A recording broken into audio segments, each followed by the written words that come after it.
Janeiro chegou, com ele a expectativa de retorno às aulas, tanto presenciais como em forma híbrida nas escolas privadas. Mas como é que vai ser o pagamento das mensalidades? A gente lembra que durante quase todo o ano de 2020, por uma decisão judicial, os pais que tinham filhos matriculados nas escolas privadas tiveram direito a um desconto, mas parece que esse ano não vai ter essa moleza, não. Quem tem informações sobre esse assunto é o repórter Alan Garcia, que está com a gente ao vivo. Alan, boa noite para você. Quer dizer, se teve um alívio nas contas, né, por conta da pandemia, porque não teve aula presencial, pois não?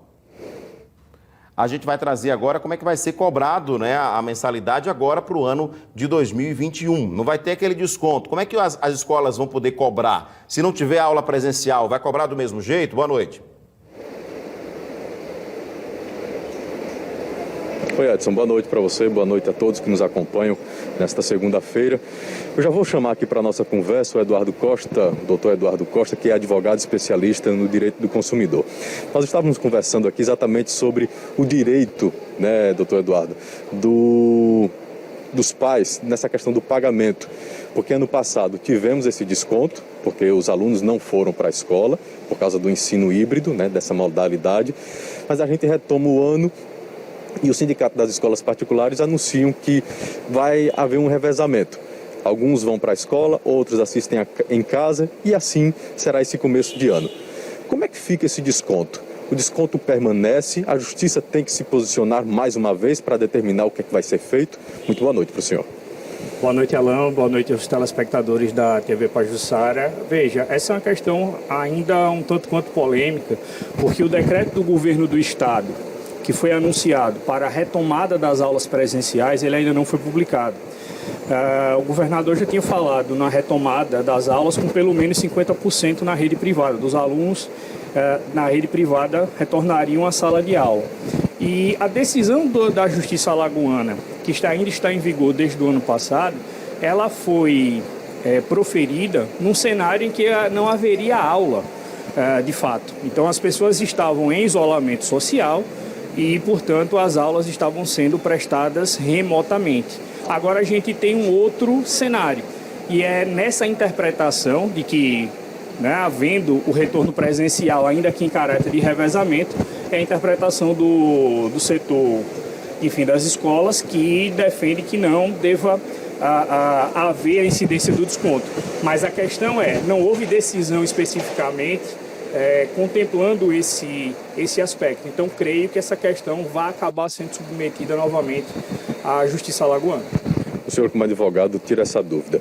A Justiça tomou a decisão do desconto diante daquele cenário que nós estamos. Enquanto a Justiça não se posiciona, fica valendo o que ela decidiu lá atrás? A grande questão é a seguinte: se os consumidores eles não conseguem dialogar com os estabelecimentos de ensino para ter um outro tipo de ajuste, né, se eles entendem que não têm direito ao acréscimo, a cobrança novamente dos 30%, e as escolas insistem dessa forma, esse conflito vai ter que ser mediado, né, enfim, pelos órgãos de proteção ao consumidor ou pelo Poder Judiciário. Então, acho que essa questão, para quem não está satisfeito com essa cobrança, ela vai precisar sim ser demandada. Acaba sendo uma questão, Alan, de interpretação jurídica, né? E aí a gente puxa a sardinha mais para o lado de quem na hora de fazer essa interpretação. Doutor Eduardo, o pessoal está retomando as aulas, os estudantes, os pais aí vão ter que pagar mensalidade, que é o assunto que a gente já começou. Essa mensalidade, ela é paga no valor integral, né? E aí vai de acordo com essa negociação e também se a Justiça se posicionar. Os débitos que ficaram ano passado, por exemplo, um pai que não conseguiu, né, honrar com os compromissos, perdeu o emprego por conta de tudo isso que nós vivemos. Como é que ficam os débitos do ano passado? Tem que renegociar? Como é que ficam os direitos e os deveres desses pais?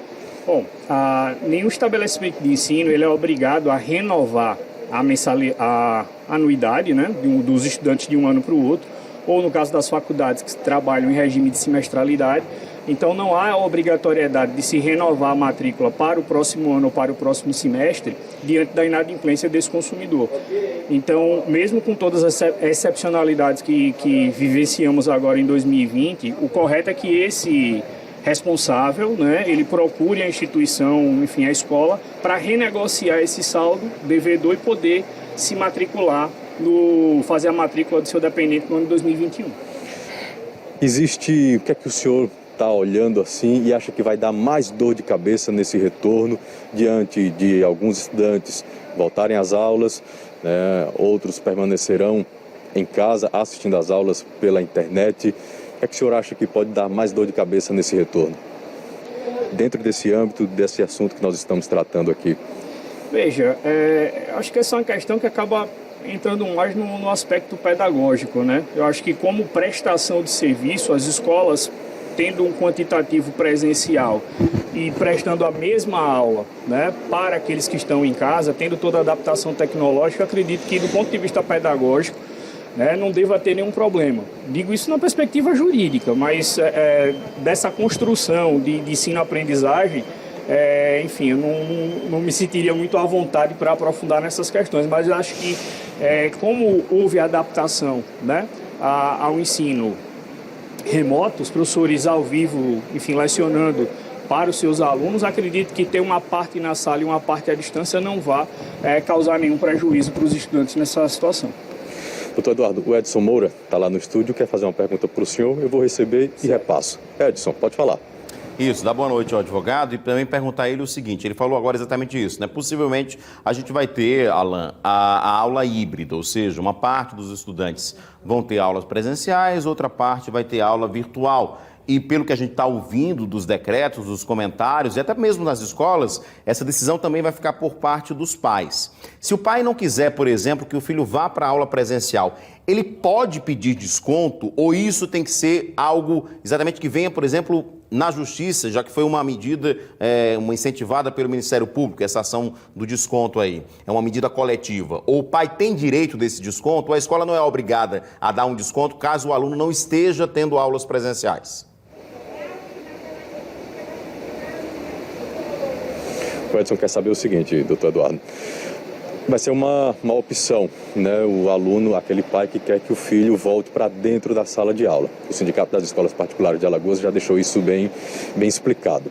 O pai que não quer deixar o filho de volta à escola porque tem medo, né? Está receoso ainda diante de toda a pandemia. Ele tem direito ao desconto que foi dado ano passado. A escola é obrigada a dar esse desconto ou ele vai ter que ir no PROCON, Justiça e pedir de desconto se é que ele vai ter direito? Alan, e respondendo ao Edson, acho que a gente está aqui fazendo um certo exercício de futurologia porque a gente não sabe como vem o decreto do governo do estado, como é que isso vai ser disciplinado, liberado em relação ao retorno dos estudantes em sala de aula. A questão é, os alunos eles estarão retornando. Como é que vai funcionar essa estrutura de revezamento? É isso que ainda não está muito claro, né? Quantos dias da semana, ou se será por semana que eles vão assistir a aula em casa, ou a aula presencialmente na escola, mas a tendência gradual é que retornando às atividades presenciais, né, o desconto passe a cessar. A grande questão é, eu sou obrigado a levar o meu filho para a escola? Não, eu posso deixar entender que nesse período, enquanto eu me sentir confortável, enquanto as pessoas não estiverem vacinadas, que a gente vai deixar ele apenas em casa. É uma opção dos pais decidirem. A escola não poderia vinculá-los nesse aspecto. Mas acho que essa discussão ainda vai ficar bastante ainda aberta, né, sobre a questão do desconto, porque para a defesa das escolas, ora, se é possível que o aluno já retorne, né, deveria, portanto, cessar o desconto. Mas a grande questão é, nem todos os alunos estão autorizados para retornar 100%. Ainda que a escola queira oferecer a estrutura, o governo, provavelmente, pelo que foi anunciado na imprensa, ele não vai liberar 100% das vagas. Então, quer dizer, não haverá essa disponibilidade cheia, né, que era o que ocorria antes da pandemia e, portanto, acho que a decisão judicial ela continua válida nesse sentido. Mas, certamente, isso vai ser um ponto ainda de discussão. Muito assunto ainda para discutir sobre isso, né? Doutor Eduardo, para a gente ir encerrando, o desconto que foi concedido ano passado, né, que a Justiça determinou e isso aconteceu.